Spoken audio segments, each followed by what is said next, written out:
it's Logan, back with another video for you. Yes, I'm here. I'm here. Hello. Right, so yes, I'm back with another video for you. And today we're going to be taking a look at the Asus Republic of Gamers Swift PG279. And my table's quite tall for this, so it's all good. But anyway, ROG Swift highlights. Let's talk about them. 1440p. Now, if you're going to shout at the screen now and go, oh, 4K only. Quite a lot of people that shout 4K only aren't even gaming on 4K. But I'll explain a little bit about my thoughts in why I personally think 1440p is the sweet spot for gaming as far as details and eye quality and eye candy and all that stuff goes to, as well as the performance impact as well when we get near the end. But this one is IPS, which again is my favoured one over TN because I prefer the nice colours. And it is a 4 millisecond grey to grey, not black to black, but 4 millisecond. So I know some of you out there like the really fast screens that are like 1 millisecond, and that's fine. But I've always been a fan of nicer colours, and that is where the IPS comes in. You get much deeper colours. It's just a much nicer, like angels bathing your eye with their glory, rather than some of the pastel-y kind of stuff that you get with the TNs. So this also goes up to 165 Hertz. It's an overclock mode. It's 144 out the box, but there's a little switch that you can flick in the settings that will make it go up to 165 Hertz. It's also G-Sync, so if you've got an NVIDIA graphics card, it will sync the frames up with your graphics card as well. So that can mean that you can get up to 165 frames per second perfectly synced with your graphics card without tearing. There's a lot going on with it, really. I'm looking down the back, but the most important thing really is G-Sync 1440 and 165 Hertz. But I'm not going to spend any more time buggering around over here other than saying it's now £660. I've looked at the time of doing the video, and 3 of the biggest e-tailers in the UK are now selling it for £660. Something I will say as well is if anyone has got any ideas on which American e-tailers I should be shouting at to look at their prices, then I'm going to try and go multinational in a not too distant future, but that's really something for a subscriber video. So let's have a look. If we start at the bottom and work our way up, then that's probably the best thing. But if you've not seen this base before, or if you have seen this base before, then it is very, they're using these bases on a few of the panels now. But for those of you that haven't seen it, this logo that's here can light up and you can turn it on in the software. I will show you this in a bit. Around this section at the bottom, that whole section twists when you turn the monitor, but you can see that you've got the Aztec design around the base here, and this little ring around the outside can also light up as well. It's red. Maybe they will bring out an RGB one later. We'll never know. We shall see. It seems to be heading that way, doesn't it? And if I move the camera ever so slightly, you can see there that we have a cable routing section, and that's basically so that you can put your cables through from the back, and then it brings them up to the back of the monitor, where I will now show you. This might seem like a strange angle, but this is the front, and it's just because I don't want to stick the panel down on the desk.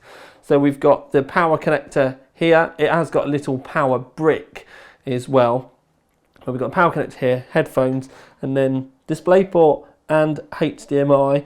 This is a USB 3 in connector, and these are the 2 out. So if you wanted to, you could run this cable to your PC, and then you could, if you wanted to, run your keyboard and your mouse from that, or maybe charge your phone. You know, there's many options with that, and you can use that as you see fit. Also, the other things to kind of consider that here are the, just out of shot on this side and on this side, are the speakers, which again we will talk about. They are stereo speakers. I will go into my thoughts on those a little bit more depth in the back. Well, essentially, right, with these speakers, I personally think that speakers in monitors are kind of there as a token gesture. If you're happy with these type of speakers, then that's totally fine for you. If you're going to be just running games and your cans and you only need these every now and then, that's fine.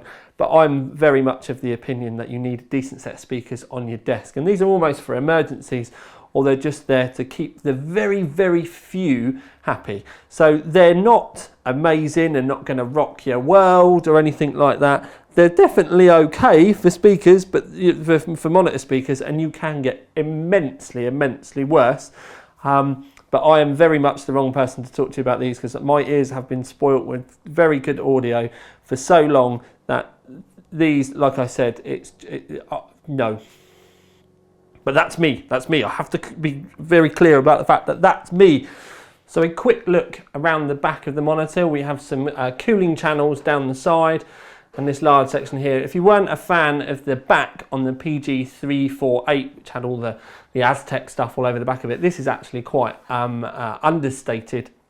That's probably the best way I can put it.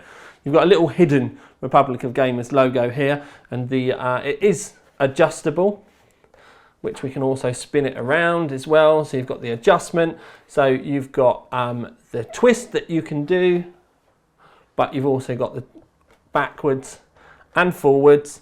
And then obviously you can turn it round as well, so that you can have it horizontal and vertical if you want. So you've got all of those twisty, lovely malarkey options. And you can also see here that we have some screw holes, and that's so that you can take the monitor off of the stand should you wish, mount it on the wall or your funky monkey stand, which you may see me using slightly later. So here we can see the icons for the buttons, but the buttons themselves are actually round the back. So when we tap the button in on the back, it brings us into our options, and the very first one is overclocking.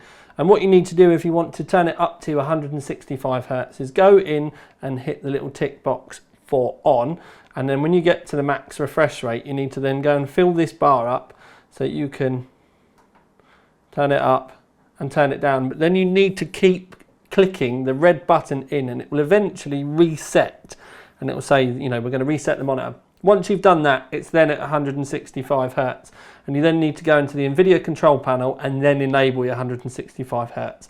So when you first buy it and it's only showing you 144 Hertz option, this is why. And the clicking through part and keep enabling it is what you need to do.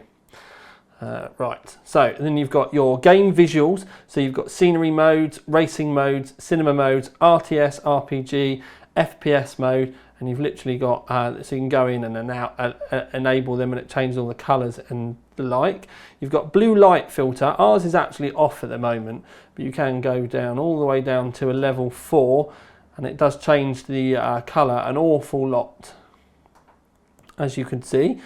Blue light is obviously to help when you're looking at screens a lot of the time.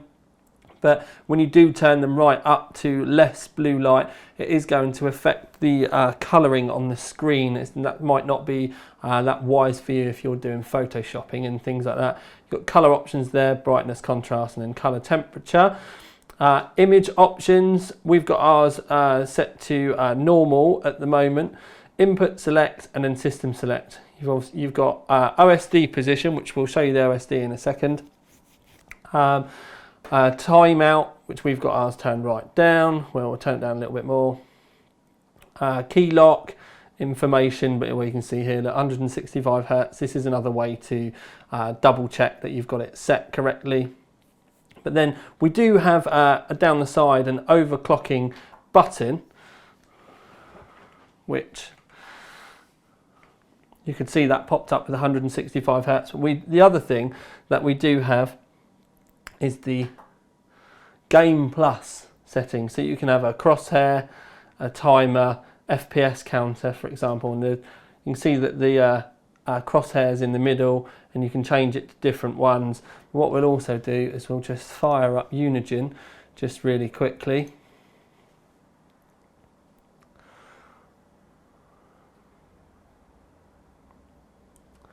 Now you can see it's gone already because I turned the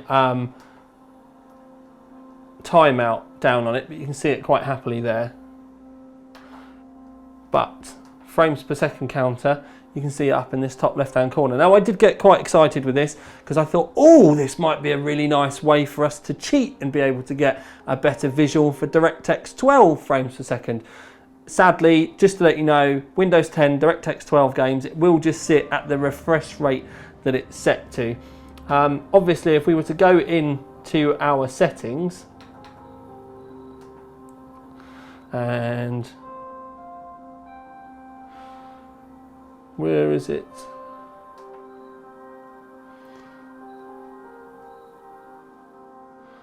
And then we can go back to... But anyway, you get the idea. Yellow numbers up here. Now this is a really easy on-screen way, but not that Fraps really takes up many like CPU cycles or anything like that. But obviously with it is something that's not necessarily running on the PC, and this is reading it from the actual monitor itself. If you're running more than one of these, then it might be a bit difficult to be able to get down the outside and actually see them though. But we can see this is a really nice way of us being able to see the colours and everything on the screen as well.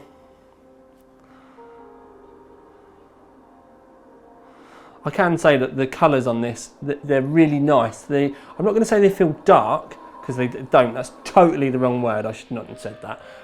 There's a lot of depth there. You've got really strong blacks. My bench monitor is the Asus 4K screen, and you just don't get the depth and the deepness to the dark colours on that like you do this. And that's just plainly and simply because that is a TN and this is an IPS. This is just so much nicer, and the colours and everything are just much more vivid. It's lovely.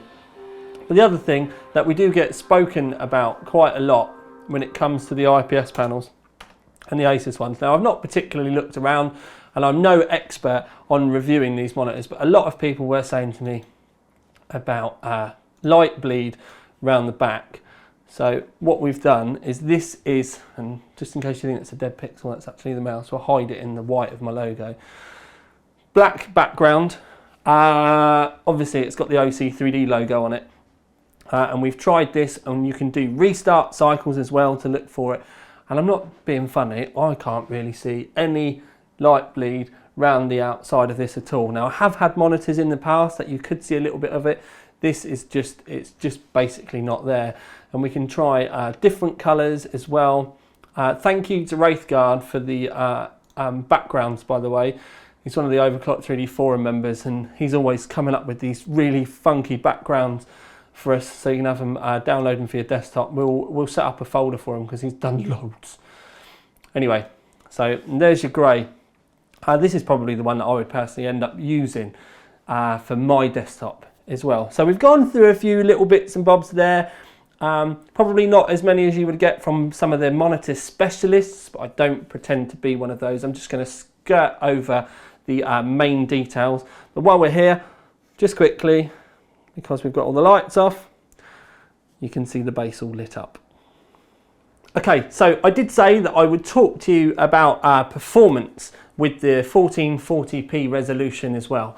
Now, I personally think 1440p is the perfect mix of what we'll call eye candy, so moving past 1080p and the options that you get with that, and just the way that you can get that little bit more detail on your panel through the extra pixels. But most importantly, the balance of how much it's going to cost to drive it, because the frames per second difference, even with a 1080, going from a 1440p resolution with the game maxed out up to a 4K resolution is quite stark. There's a big jump. So not only, it's not particularly about having to pay more for the panels, but it's more about the amount of extra investment that you're going to have to put into your system to be able to get games to run at a decent frames per second as well. For argument's sake, I mean, Asus do ROG 4K monitors, and they are a lot more money, But to be honest with you, the amount of money that you would have to spend on graphics cards to be able to get those extra frames per second is ridiculous. I mean, we've got up to 165 Hertz available with this screen. And because of the G-Sync, if you're running a NVIDIA card, it will sync the frames together. So whatever the graphics card is outputting, the monitor refresh rate will exactly match it. So that stops all your tearing.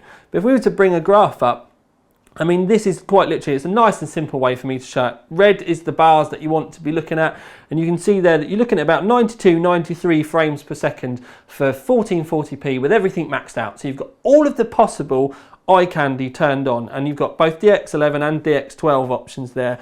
But if we were to go to any 4K screen, what you can see then is you almost half the frames per second to be able to do it.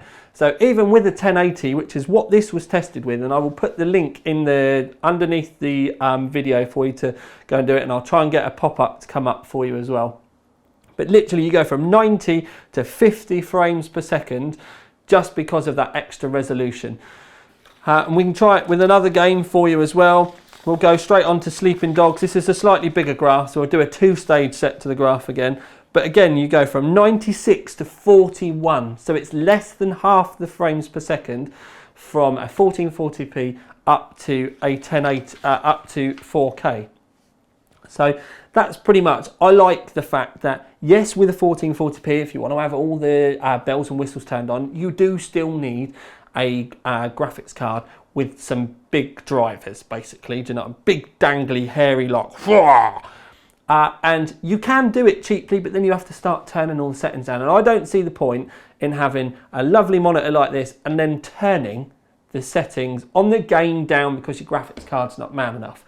So if you are thinking about something like this, 1440p, Swift, G-Sync, do you know what I mean? All of that type of stuff, then please, I would personally say, get your graphics card up to spec first, and then get your monitor later, rather than the other way around, because it'll be far more frustrating for you to have something this nice and then it turn into a slideshow or something like that. So obviously, like I said, we've done this with a 1080, which is a pretty good single core card. It's obviously a lot of money, but the other thing to kind of weigh up as well is if you're going to be spending sort of like £600 on a 1080, then the £660 for this kind of balances it out. But also something else to kind of keep in mind, I would kind of go as far as to say most people will keep a monitor longer than they will a graphics card. If you're in this kind of enthusiast level territory anyway, then this is going to be something that you're probably going to keep for quite a while. So it's worth spending a little bit more than you know, because you can obviously get cheaper 1440p panels, but obviously they're not going to have the massively high refresh rate, might not be IPS. G-Sync as well is another thing that adds a lot of cost on. But anyway, moving on into a kind of a wrapped up conclusion. I'm hoping that I found you a little bit of balance there. And also, it's literally, just to let you know, I only use a 4K monitor because we have to do 4K tests on the games. 1440p is even my chosen, like, perfect kind of stop off point, in the fact that you know, this for me, even though I could gather a couple of 1080s and chuck them in and, you know, run everything on 4K, I'm generally with this as well. And the other thing is, even with Windows 10 and the fact that you do get the scaling options, they're much better on Windows 10 with the icons and stuff, I actually like and prefer using a 1440p resolution for other tasks like Photoshop and video editing and normal web browsing as well. So if you use your PC for more than just gaming, I've actually got to the point where I found that 4K was, I didn't particularly like it. Maybe I'd been on 1080p monitors for too long, because I still do have 1080p monitors on Orca, but they will be going 1440p. So that's another kind of to lean you down the path that you know, it might not be right for you. It's certainly right for me. So I'm just trying to explain my thoughts behind it. But anyway, with this monitor, 660 quid, yes, for a monitor, it's a lot of money. I'd actually kind of say it's kind of around the middle of the pack, because you can get them a lot more money than this now. I've seen monitors for sort of around the £900 mark, and they're normally the sort of high-end 4K supery dupery, like, oh my god, monsters. But it's a high-quality gaming monitor, which is what we will call it. So do you get what you pay for? I would say yes. There is always going to be teams of fanboys that argue between something like an Acer monitor and the Asus ROG monitors. That is, you're never going to be able to, once you're on one side of the fence, or, you know, it's pretty much like a fanboy war. Just, if you're thinking about, you know, these as a viable purchase, just calm down, go with your gut. You know, there's very little at the end of the day to be able to distinguish between them without people start arguing, because yeah, it's just probably something, well, that we should just leave it. I really don't want to ignite that fire. This is on my desk. The colours on it are lovely. Speakers, I will say that, you know, normal desk speakers, but that's just all monitors, not this one. If you've got an NVIDIA graphics card, then it's the G-Sync will change your life. If you've had tearing, once you've got it, you won't go back. Don't forget though that the 165 Hz side of it isn't linked to like NVIDIA directly, so you can still use the high refresh rate on an AMD card if you've got it. Although, to be fair for you guys, there are other options for you guys, because you've obviously got to think about, you've got FreeSync out there as well, and Asus do have FreeSync monitors. So maybe go and give those a look before you kind of half cripple yourself, unless you're thinking about upgrading to a different card later.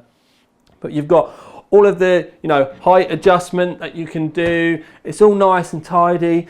And to be honest with you, it's a no-brainer enthusiast award, because this really is for those of us out there that know that we're going to be spending a lot of time staring at our screen, whether we're playing our games, all that type of other stuff. And then also, we actually want it to be a bit nice. It's kind of the same kind of territory where you want yourself a nice colour monitor, just like you might want a nice set of headphones or a nice set of speakers. You can hear, or with this, see the difference between a TN and an IPS, and you would prefer to have that in your life. With cans, maybe it's that you know, with speakers and stuff, you end up having to pay a little bit more for them.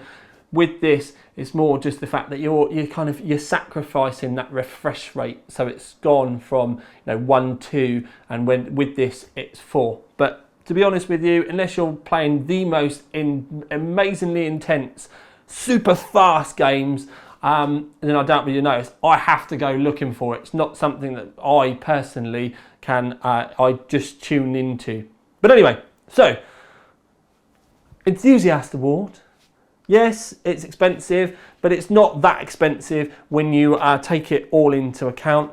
Build quality, I've shown you that there's no light bleed on these, but at the end of the day, when we talk about light bleed, if you get one with light bleed, and it can happen with all monitors, I know it seemed to have, there was a lot of talk about it at the beginning, it's probably just one that you just need to send back. You're never going to get products that have 100% success rate.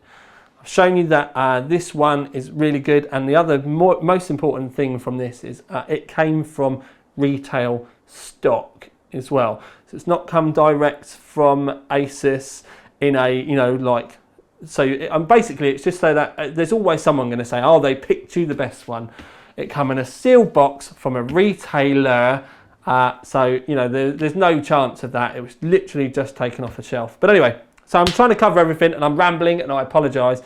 But long story short, 1440p is where sensible monitors are, and also kind of like sensible about money to drive it. I know you could buy a 4K monitor and then run it at 1440p in your games, but then also with the 1440 resolution as a desktop, you've obviously, I think it's sort of better laid out, slightly bigger. I just prefer it for tasks when you move past games as well. But that's my thoughts. I'd love to hear what your thoughts are. I'm not going to rabble and rant on any longer. This is the Asus PG279 Republic of Gamers Swift 165Hz G-Sync monitor that's just won the Enthusiast Award. Out.